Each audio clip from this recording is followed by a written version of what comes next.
दोस्तों, आज का हमारा वीडियो लाइट सब्जेक्टिव क्वेश्चन का दूसरा वीडियो है। इस वीडियो में दोस्तों लाइट का लघु उत्तरीय महत्वपूर्ण सब्जेक्टिव प्रश्न पे डिस्कस करेंगे जो मैट्रिक परीक्षा के लिए काफी ही महत्वपूर्ण है। इसके पहले दोस्तों लाइट चैप्टर का एक वीडियो अपलोड कर दिया गया है सब्जेक्टिव क्वेश्चन का। यदि आप लोग पहला वीडियो नहीं देखे हैं तो चैनल के प्लेलिस्ट में जाकर आप देख लीजिएगा। उसमें भी सारा प्रश्न एग्जाम टाइप प्रश्न ही बताया गया है और इस वीडियो में भी सारा प्रश्न आपका एग्जाम टाइप प्रश्न ही रहेगा। तो वीडियो को शुरू से अंत तक देखिएगा और सभी प्रश्न को याद रखिएगा।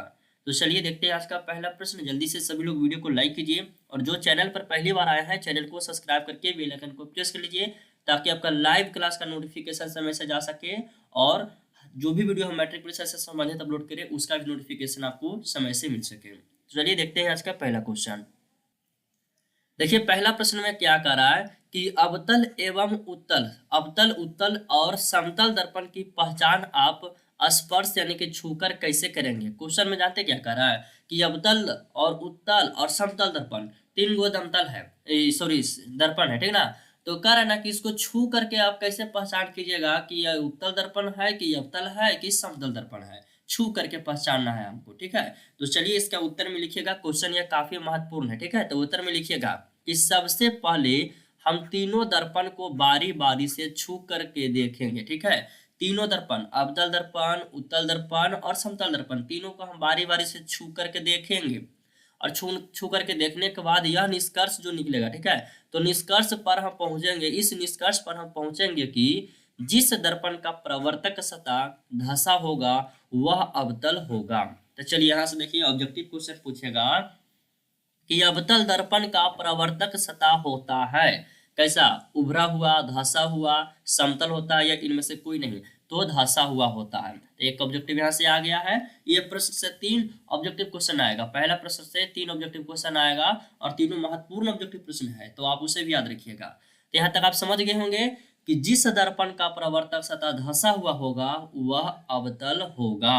उसके बाद जिस दर्पण का प्रवर्तक सतह उठा होगा, ठीक है, जिस दर्पण का प्रवर्तक सतह उठा हुआ होगा वह उत्तल दर्पण होगा। तो आपसे पूछेगा ऑब्जेक्टिव में कि चलो बताओ कि सॉरी उत्तल दर्पण का जो प्रवर्तक सतह होता है वो कैसा होता है। तो ये आपका उत्तल दर्पण का जो प्रवर्तक सतह होता है उठा हुआ होता है और अवतल दर्पण का कैसा होता है, धंसा हुआ होता है। उसके बाद लिखिएगा एवं जिस दर्पण का प्रवर्तक सतह समतल होता है वह समतल दर्पण होगा। देखिए जिसका धंसा हुआ रहेगा वह हो जाएगा उत्तल और जिसका उठा हुआ रहेगा वह हो जाएगा उत्तल। तो देखिए उ से उठल, तो उत्तल दर्पण का कैसा रहेगा, तो उठल रहेगा। और समतल तो समझ ही रहेंगे, समतल यानी कि बराबर, तो इसमें कंफ्यूज नहीं हो जाएगा, तीनों को याद हो जाएगा। उ से क्या होगा, उठल, उठल यानी कि उठा हुआ, और उससे उत्तल भी होता है। तो ये वो ट्रिकी हो गया, आप इसे याद रखिएगा। उत्तल दर्पण का कैसा, तो उठा हुआ, और धंसा हुआ किसका, तो अवतल दर्पण का। समतल तो बराबर सब जानते हैं, समतल में बराबर तो उसका बराबर ही होगा। तो यह प्रश्न काफी महत्वपूर्ण है, परीक्षा में पूछा गया है, तो आप इसे याद रखिएगा। चलिए अब इसके बाद अगला क्वेश्चन देखिए, क्वेश्चन नंबर 2। देखिए दूसरा क्वेश्चन में क्या कह रहा है। दूसरा क्वेश्चन यह भी काफी महत्वपूर्ण प्रश्न है। पूछा गया है कि लेंस की क्षमता से आप क्या समझते हैं। आप लोग पढ़े होंगे लेंस की क्षमता बराबर फार्मूला क्या होता है, पी बराबर 1/f, और इसका मात्रा क्या होता है, तो डायोप्टर होता है। तो लेंस की क्षमता से क्या समझते हैं आप, उसका तो सूत्र तो याद कर लिए हैं, उसका एस आई मात्रक तो याद कर लिए, लेकिन उसके मतलब से क्या समझते हैं उसी के बारे में लिखना है। तो उत्तर में लिखिएगा कि लेंस की फोकस दूरी की व्युत्क्रम को लेंस की क्षमता कहते हैं। यानी कि लेंस की फोकस दूरी f है तो इसके व्युत्क्रम 1/f को क्या कहते हैं, तो लेंस की क्षमता कहते हैं। इसका SI मात्रक प्रति मीटर या डायोप्टर होता है जिसे d से सूचित किया जाता है। तो लेंस की क्षमता जो होता है P बराबर पावर बराबर 1/f, इसका फार्मूला हो गया। तो देखिए ये फोकस दूरी f जो हो गया, फोकस दूरी हो गया, तो इसका उल्टा है कि नहीं, f का उल्टा है कि नहीं। तो आगे देखिएगा यह जो फार्मूला दिया गया P बराबर 1/f, इस फार्मूला को याद रखिएगा।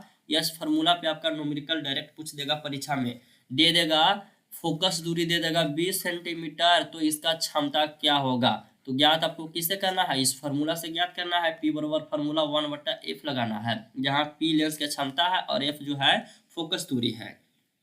ठीक है, तो सभी को समझ में आ गया होगा लेंस की क्षमता किससे कहते हैं। लेंस की क्षमता बराबर क्या होता है, फोकस दूरी के उल्टा क्षमता हो गया किसका, लेंस के। ठीक है, याद रखिएगा।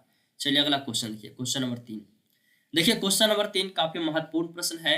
क्वेश्चन नंबर 3 में क्या करा, इसे VVI लगा लीजिएगा कि अवतल एवं उत्तल लेंस में अंतर लिखे। देखिए अवतल और उत्तल दर्पण में भी अंतर हम बता दिए हैं पहला वीडियो में, सब ना वो सब प्रतिबिंब, वास्तविक प्रतिबिंब और आभासी प्रतिबिंब, ये सब पहला वीडियो में हम लोग पढ़ चुके हैं। अब आगे इसके नेक्स्ट जो वीडियो आएगा, तीसरा पार्ट जो आएगा, उसमें हम लोग पढ़ेंगे वर्ण विक्षेपण वगैरह इस सब के बारे में पढ़ेंगे, ठीक है। तो अवतल एवं उत्तल लेंस में अंतर आपको लिखना है। तो 3 अंतर 4 अंतर जितना जानते हैं आप लिख दीजिएगा। ये सब लघु उत्तरीय प्रश्न है, 3 भी लिखिएगा तो चलेगा, 4 भी लिखेगा तो भी चलेगा। तो सभी लोग कॉलम बना लीजिएगा जिस तरह से हम बनाए हुए हैं। एक साइड अवतल लिखेंगे और एक साइड उत्तल लेंस लिखेंगे, और दोनों में बारी बारी से पॉइंट लिख देंगे क्या क्या अंतर है। तो पहला लिखिएगा अवतल लेंस में कि इसमें काल्पनिक प्रतिबिंब बनता है। किसमें? अवतल लेंस में। तो देखिए ये 3 और 3 जो होगा ना, 6 ऑब्जेक्टिव क्वेश्चन यहाँ पे आ जाएगा, 6 ऑब्जेक्टिव क्वेश्चन निकल के आ रहा है। तो आप सभी तीनों पॉइंट को याद रखिएगा, तीनों पॉइंट में से एक पॉइंट आपका ऑब्जेक्टिव क्वेश्चन में पूछ देगा। तो अवतल लेंस का क्या होगा, इसमें जो है प्रतिबिंब काल्पनिक बनता है अवतल लेंस में। उसी तरह से पहला लिखिएगा उत्तल में कि इसमें काल्पनिक एवं वास्तविक दोनों प्रतिबिंब बनता है। उत्तल लेंस में काल्पनिक भी बनता है और वास्तविक भी बनता है, दोनों प्रकार का प्रतिबिंब बनता है। किसमें? तो उत्तल लेंस में बनता है। उसी तरह से दूसरा पॉइंट लिखिएगा अवतल में कि इसका बीच का भाग धंसा हुआ होता है। देखिए पढ़े होंगे ना, इसके पहले पढ़ाए हैं। तो किसका धंसा हुआ होता है? अवतल लेंस का बीच का भाग जो है वो धंसा हुआ होता है। उसका दूसरा पॉइंट इसमें लिखिएगा कि इसका बीच का भाग उठा हुआ होता है। उत्तल लेंस का बीच का भाग कैसा होता है? उठा हुआ होता है। अवतल लेंस का बीच का भाग कैसा होता है? तो धंसा हुआ होता है। तीसरा पॉइंट लिखिएगा अवतल में कि इसमें वस्तु के प्रतिबिंब का स्वरूप छोटा होता है, यानी कि वस्तु के जो प्रतिबिंब बनता है वो कैसा बनता है? तो छोटा बनता है। और उत्तल दर्पण में, उत्तल लेंस में लिखिएगा कि इसमें वस्तु के प्रतिबिंब का स्वरूप बड़ा होता है। यह घटना किसमें? तो उत्तल लेंस में। उत्तल लेंस में प्रतिबिंब बड़ा बनेगा, अवतल लेंस में छोटा बनेगा। अवतल लेंस में छोटा बनेगा और उत्तल लेंस में बड़ा बनेगा, याद कर लीजिएगा, ठीक है। यह 3 6 ऑब्जेक्टिव प्रश्न है। टेस्ट में हम आपसे पूछेंगे तो गलती नहीं होना चाहिए, सभी का सही आंसर आना चाहिए, ठीक ना। तो याद रखिएगा सभी लोग, क्वेश्चन काफी महत्वपूर्ण है। अगला क्वेश्चन देख लीजिए। क्वेश्चन नंबर 4 देखिए क्या कर रहा है। क्वेश्चन नंबर 4 में पूछा गया है कि अवतल लेंस, उत्तल लेंस एवं साधारण कांच की पट्टी को बिना छुए हुए पहचान कैसे करेंगे।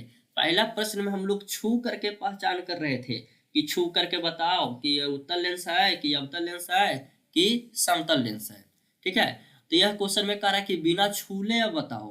पहले तो छू के बता दिया था कि सब ये अवतल है, उत्तल है और समतल है। अब हमको बिना छुए हुए बताना है कि यह कौन सा लेंस है, ठीक है। क्वेश्चन काफी महत्वपूर्ण है जी।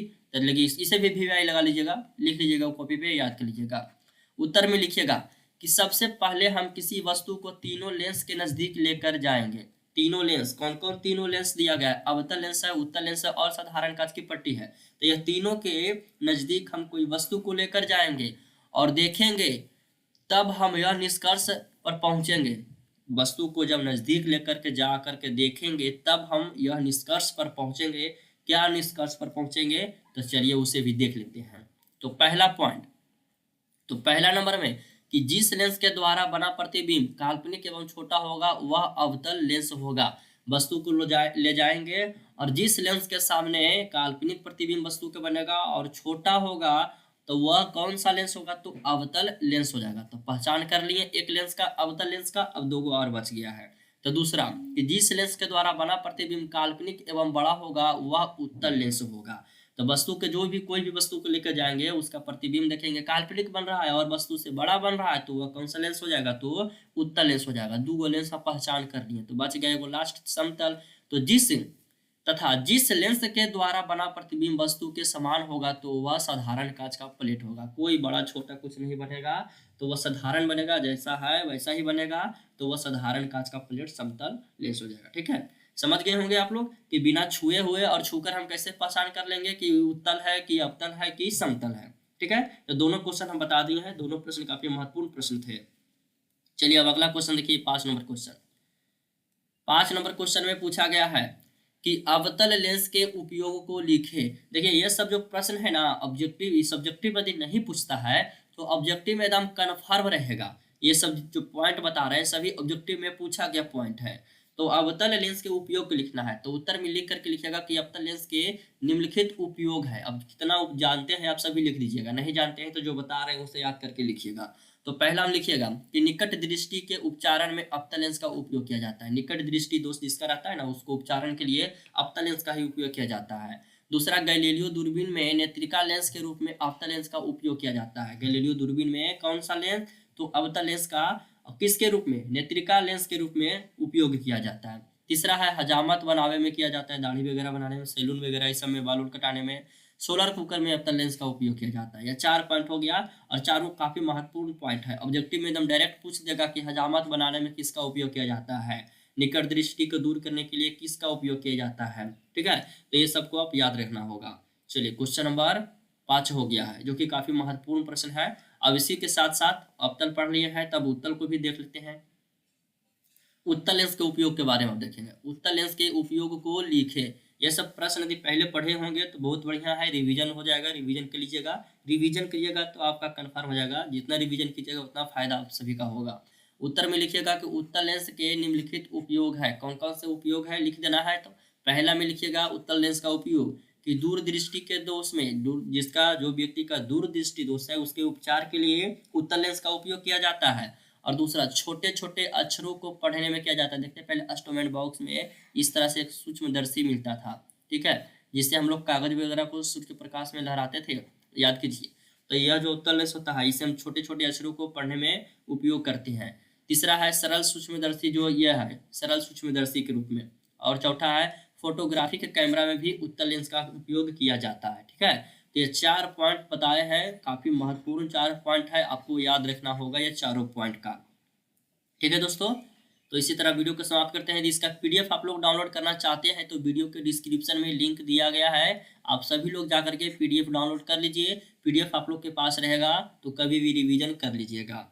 वीडियो पसंद आया हो तो वीडियो को लाइक कीजिए। जो स्टूडेंट चैनल पर पहली बार आए हैं इस चैनल से अवश्य जुड़े, क्योंकि इस चैनल पर आपका मैट्रिक परीक्षा से संबंधित काफ़ी महत्वपूर्ण वीडियो अपलोड किया जाता है। ठीक है, चलिए मिलते हैं अगले वीडियो में। अब अगला वीडियो में हम लोग वर्ण विक्षेपण के बारे में पढ़ेंगे प्रकाश में ही। ठीक है,